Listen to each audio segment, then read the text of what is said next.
Hello all, welcome back to my channel Math Made Easy. In the previous video I solved section A of sample paper and I'm going to provide link in the description box. So if you haven't watched it, please go through it and then let me know if you have any doubts in the comment section. I'm happy to help you out. Alright, so we'll start with section B now. Question number 21. Find the HCF and LCM of 480, 720 using the prime factorization method. Okay, see here, basically here in this question they clearly mentioned using prime factorization method. So you should not use any other methods to find HCF and LCM like short division method and all to find the LCM and HCF here. So first prime factorize 480. We can divide by the smallest prime number 2, 240 times, then again 2, 120, 2 goes here 60 times, then 2 goes here 30 times, 2 goes here 15 times, then 3 goes here 5 times. Similarly, prime factor is 720 also. We can divide by again 2, 360 times, then we can divide 2, 180 times, 2 can go here 90 times, then again 2, 45 times. Can divide by 3 now, 15 times, here 3 can go 5 times. Now we can write this in the exponential form. 480 is equal to, how many it is? 1, 2, 3, 4, 5. We can write 2 power 5 into 3 into 5. Then 720, 1, 2, 3, 4, 2 power 4 into 3 square into 5. First we'll find HCF. In order to find HCF, we are going to look only for the common factors. So here, what are the different prime factors involved here? 2, 3 and 5. And all these 2, 3, 5 are common for both the numbers, right? Then we need to look for the highest common. Highest common means we have 2 power 5 and 2 power 4. So between 2 power 5 and 2 power 4, the highest common between these two. 2 power 5 has 2 power 4 also. But 2 power 4 doesn't have 2 power 5. So 2 power 5 can be written as 2 power 4 into 2. So 2 power 4 is common for both. So that is the highest common. So both this can be written as 2 cube into 2 square. This can be written as 2 cube into 2. Even 2 cube is also common. But we need to take the highest common. So 2 power 4 is common, highest common. So we need to take 2 power 4. So if we conclude this, so how we can do to find the HCF?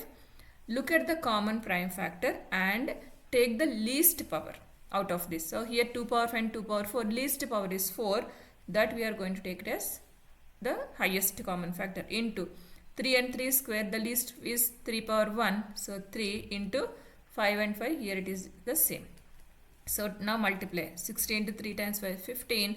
16 times 15 is 240. Is a HCF. Coming to LCM. Least common multiple. So for LCM, the factors need not be common. Again, just write all the factors involved here 2, 3, 5. But here all 2, 3, 5 are common for both. So no issues here. Otherwise, even if one factor is not there in one number and it is there in other number, you can still take them. And you have to take the highest power. Now 2 power 5 and 2 power 4, we need to take the highest power. Between this will become 2 power 5 into 3 power 1 3 square, highest power is 3 square into 5 is the highest or least, both are same in this case. So 2 power 5 is 32 into 3 square is 9, 9 times 5 45, 32 times 45 will give our answer. 823 plus 124 to 1440 gives our required LCM. Alright. Explaining once again, to find HCF, we are going to look only the common factors. So here 2, 3, 5 are common. Then take the factors with the least power. So 2 power 5, 2 power 4 least is 2 power 4 and 3 power 1, 3 square least is 3 and 5. That gives our required HCF. Coming to LCM, not only the common factors. Let us say for one certain number we have into 7 here. But that 7 is not there in the second number. But still in here we can write 7. Okay, because we are going to take the highest number. Since it is not there, this is 7 power 1. This is still we can add a 7 power 0. Now we compare the power. So 7 power 1 is highest. So we are going to take 7 power 1. So that is the logic behind it. But in this case, that scenario is not involved. Alright. So here we are going to take the highest power. 2 power 5. 3 and 3 square highest power is 2. And between 5, so we have only 1 5. So 2 power 5, 32 into 45, that gives us 1440. This is the required LCM. Hope this is clear. Next, the HCF of 85 and 238 is expressible in the form 85m minus 238. Find the value of m. Again HCF, so find HCF of 85 and 238 first.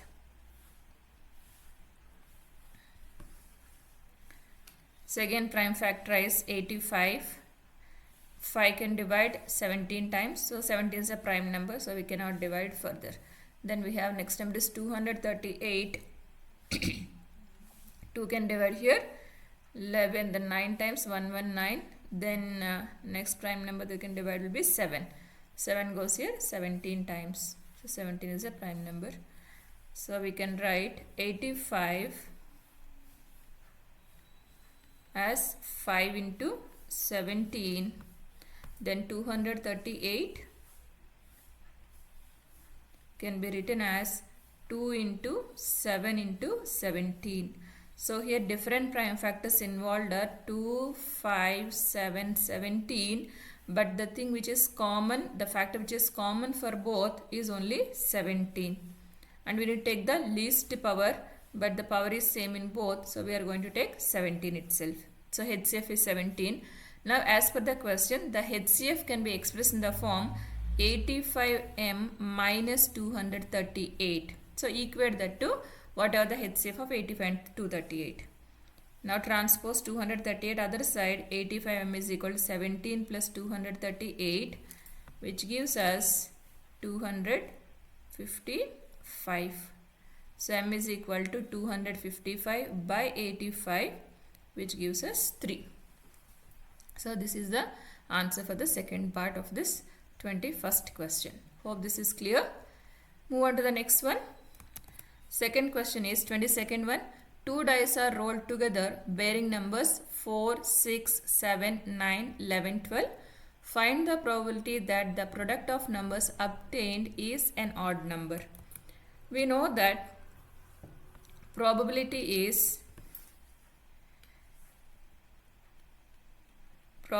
of any event is number of favorable outcomes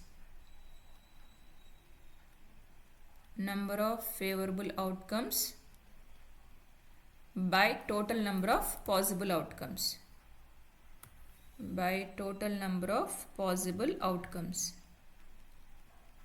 So first we need to identify what are the number of possible outcomes and what are the favorable outcomes. Now see, 2 dice are rolled together. So when 2 dice are rolled together, how many possible outcomes we have? So when 2 dice are rolled, it is not 2 into 6, which is 12, right? Since 2 dice and each die can show 6, so the number of outputs are 12. This is not correct. It is always, when you throw a die, how many possible outcomes we have? We have either 1, 2, 3 in a normal die.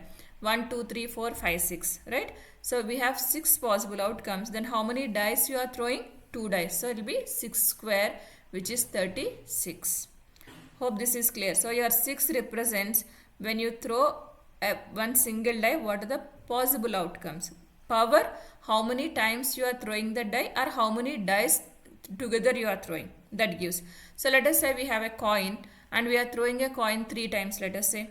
So coin we are throwing 3 times. So what are the possible outcomes here? What are the total number of possible outcomes? We know that when you throw a coin, the possible outcomes will be either heads or tails. That means you have 2 possible outcomes. Power, you are throwing 3 coins together or coin 3 times. Both will give the same outcomes, 3, which gives 8 outcomes. Hope this is clear. Now in this case, die is rolled twice. So when you throw a die, we get 6 possible outcomes in a single die, and there are 2 dice are thrown. So 6 square, so total number of possible outcomes are 36. Then we need to work out the number of favorable outcomes. So in this case, our favorable outcome is the product of the numbers obtained is an odd number. So when you roll two dice, so you can have one number here shown here and another, let us say this is 6 and this is 4, right? So you need to get a number. When you multiply these two, you need to get an odd number. You need to find those outcomes. Now see here, for these kind of questions, always two-way table will help us. So you don't have to show it as part of solution. This is only for your reference. So we have 4, 6, 7, 9, 11, 12.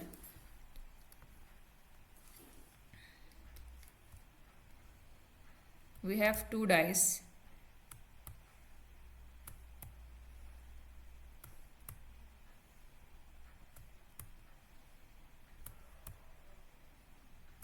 Let's say this is first die and this is the second die. So each having the same outcomes: 4, 6, 7, 9, 11, 12. 4, 6, 7, 9, 11, 12. Now let us say on the first die we got 4. Then what are the options for the second die to land on? It can be 4, it can be 6, it can be 7, it can be 9, it can be 11, it can be 12. That means we may have first die can land on 4, the second can be on 4, can be 4, 6, 4, 7, 4, 9, 4, 11, 4, 12. Now if you see, we are looking the product. We need to multiply both the numbers on these two dice. So 4 times 4, 16, 4 times 6, 24, 4 times 7, 28. Everywhere we are getting even number only. Why? Because we are multiplying an even number. So you know that when you multiply an even number with an even number, you get even number. Even when you multiply an even number with an odd number, also even number, right? But our target is to get an odd number. When you multiply an odd number with another odd number, then only we get an odd number. That means we can ignore all these combinations. So 6, already one number is even. Whatever, whether irrespective of whether it is an even or odd with which we are multiplying, doesn't matter. So we can leave this row. But 7 is odd. Now see, 7 into 4, 28. Even. 6 is even. Doesn't work for us. So 7, 7 will work for us. That is one combination. Then 7, 9 will give product odd. 11 is also odd number. So 7, 11.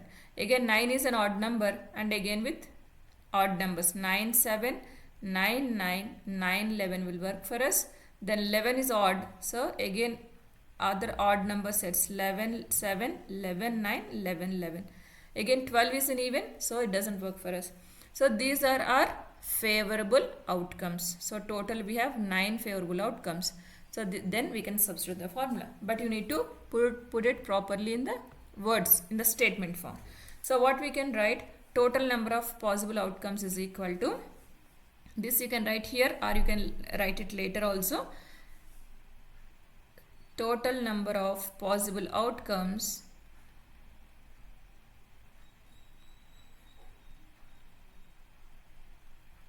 is equal to 36.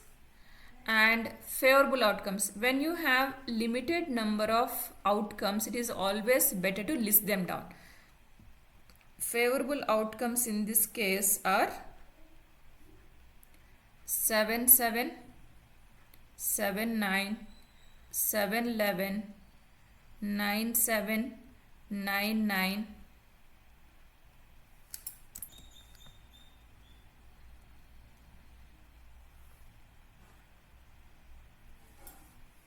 9, 9, 9, 11, 11, 7, 11, 9, 11, 11. Now write number of favorable outcomes. Number of favorable outcomes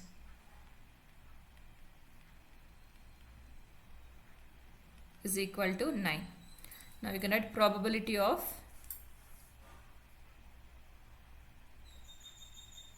product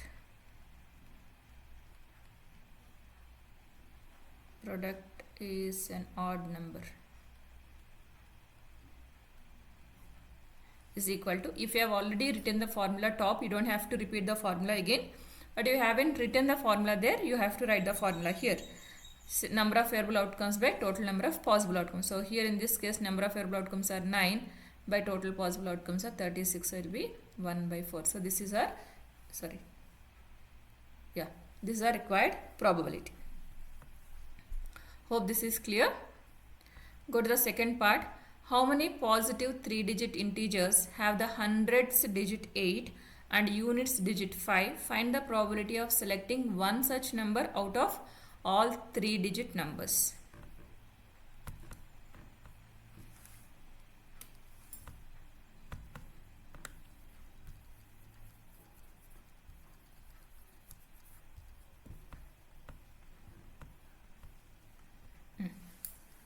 We were looking for 3-digit integers.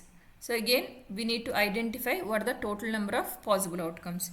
How many 3-digit integers are there? So our smallest 3-digit integer is 100 and highest 3-digit integer is 999. So total we have 900 integers, 900 3-digit numbers we have. This is a total number of possible outcomes. Now we need to look for the favorable outcomes. So what we should have? We should have hundreds place we should have digit 8 and in the units place we should have digit 5. So let us say this is ones place, tens place and then hundreds place. In hundreds place we need to fix the digit 5 and in units place we need to fix the digit 5. In hundreds 8 and in units place we need to fix the digit 5. Then only thing that can vary is a tens place. So we may have 0 here or we may have 1, 2, 3, 4, 5, 6, 7, 8, 9, right? 805, 815, 825, 830 and so on till 895. These are the required favorable outcomes here, having 8 in its hundredth place and 5 in its units place. So here in this case total number of favorable outcomes will be 10. Now 10 by 900 gives us required probability. So we can write here total number of 3-digit numbers, total number of 3-digit numbers is equal to 900. Numbers with hundreds digit 8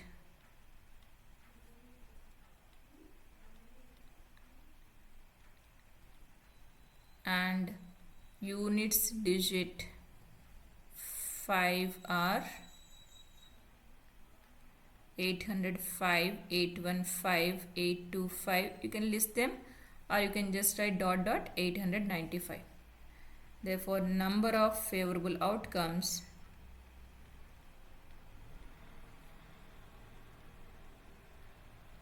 is equal to 10. So, probability of selecting one such number. So, P of selecting one such number. You can also write, like, let us say this is our event A. Event A is equal to number with hundreds digit 8 and unit digit 5. Then you can write P of event A is equal to number of favorable outcomes by total number of possible outcomes. Number of favorable outcomes by total number of possible outcomes.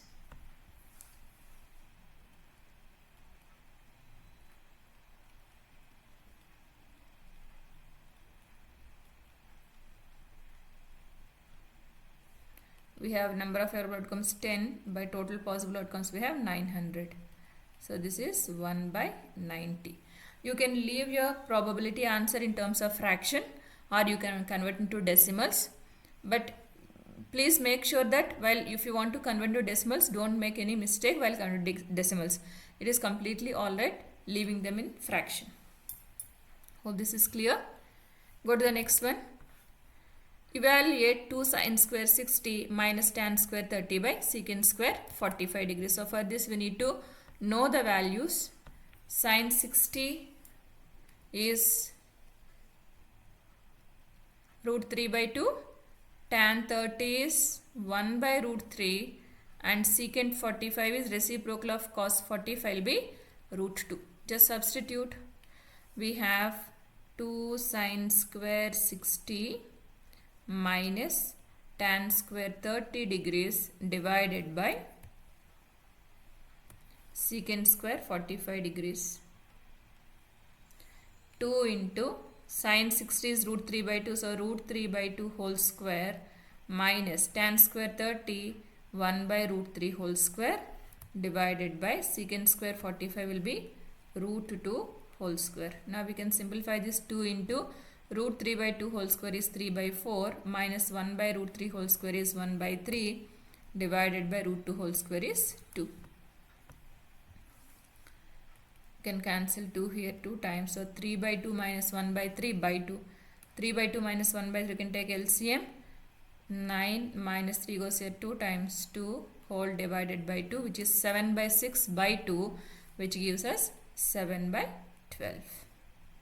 That's all. Don't make mistakes saying cancelling this 2 and 6. This is fraction divided by another fraction. This is 2 by 1. So it will become into 1 by 2. So 6 and 2 will be multiplied. Next.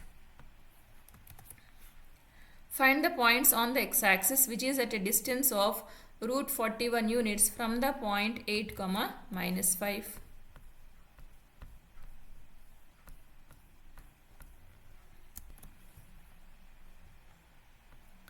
So we need the point on x-axis which is at a distance of root 41 units from the point 8, minus 5.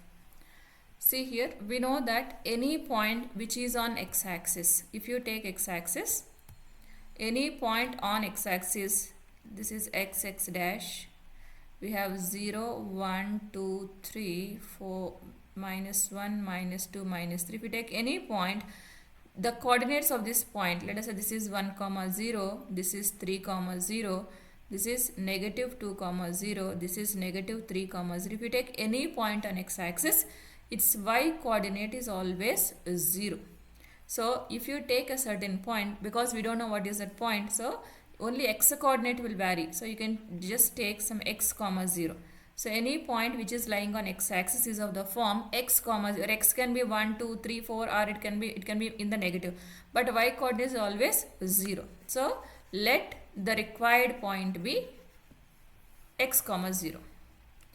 Let the required point be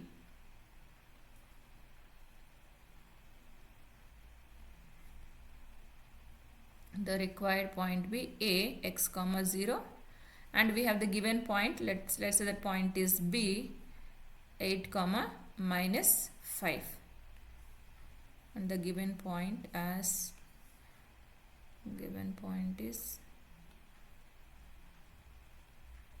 b 8, minus 5. So given that distance between them AB is equal to square root of 41, we know when we have coordinates x1, y1, x2, y2, then the distance between them is square root of x2 minus x1 whole square plus y2 minus y1 whole square. So square root of x2 minus x1 whole square plus y2 minus y1 whole square is equal to, the distance is given as root 41. Now substitute, you can take this is x1, y1, x2, y2. So x2 minus x1 square root of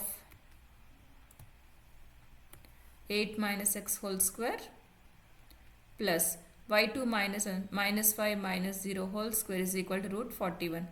So since we have square root on both sides, by squaring on both sides, square root will be cancelled. By squaring on both sides,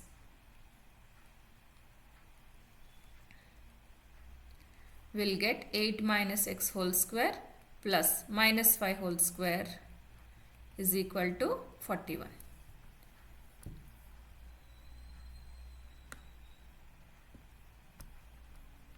Now expand this 8 minus, or we can just transpose this minus 5 whole square other side. We'll get 8 minus x whole square is equal to 41. Minus 5 whole square is 25, so it will become minus 25. 8 minus x whole square is equal to 41 minus 25 is 16. So 8 minus x would be square root of 16. Then 8 minus x will be square root of 16, can be plus or minus 4. Don't write simply just 4. Right? Then x is equal to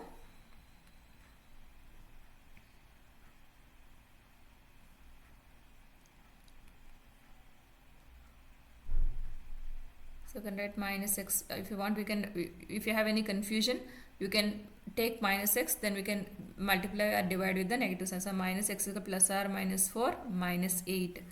Now if you take this as 4, once will be 4 minus 8 will give it minus 4. Therefore x is equal to 4.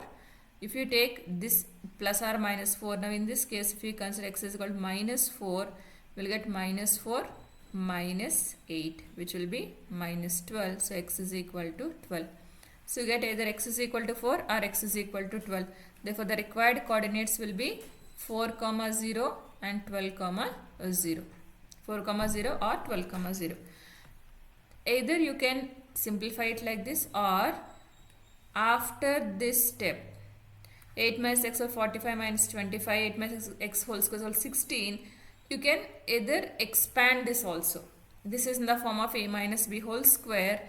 So 8 minus x whole square can be written as 8 square, a square, 8 square minus 2ab, 2 into 8 into b is x, 2ab plus b square will be x square is equal to 16. So 64 minus 16x plus x square is equal to 16. So x square minus 16x.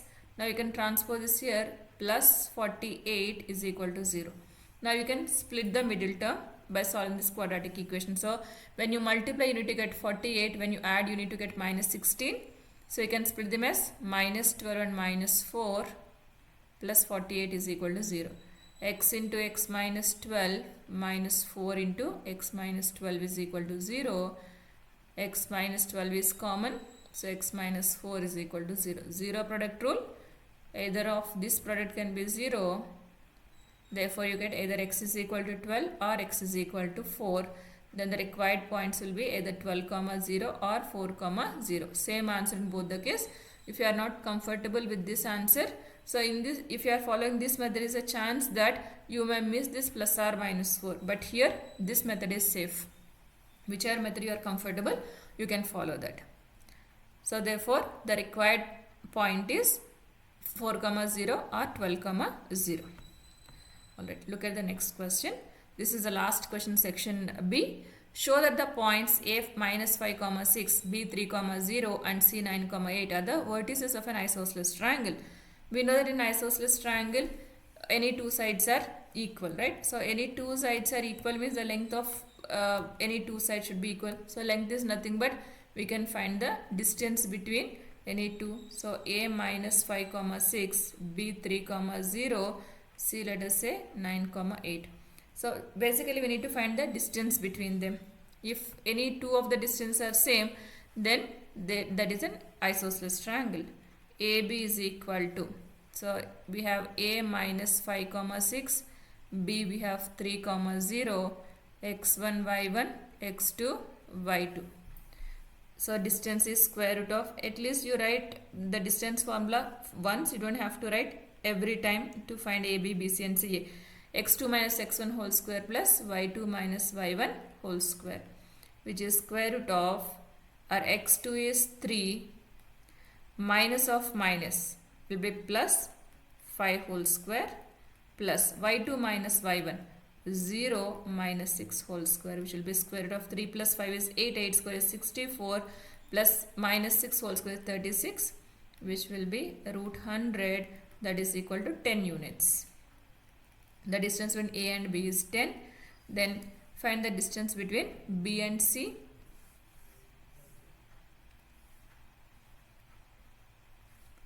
BC is equal to square root of x2 minus x1, 9 minus 3 whole square plus 8 minus 0 whole square, which is square root of 9 minus 3 is 6, 6 square is 36 plus 8 minus 0 is 8, 8 square is 64, which is root 100, that is equal to 10 units.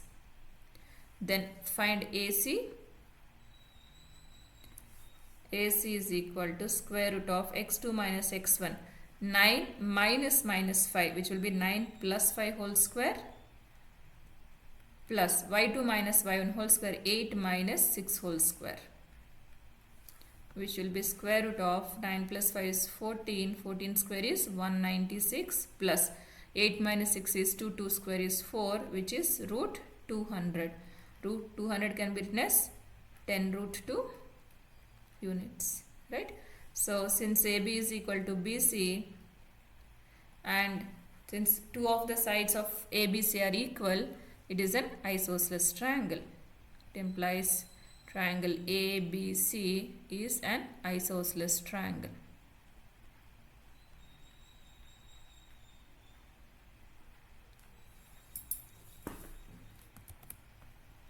Yeah, that's all. Section B.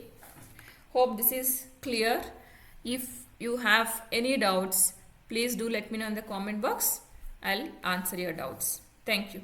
In the next video, we'll see section C.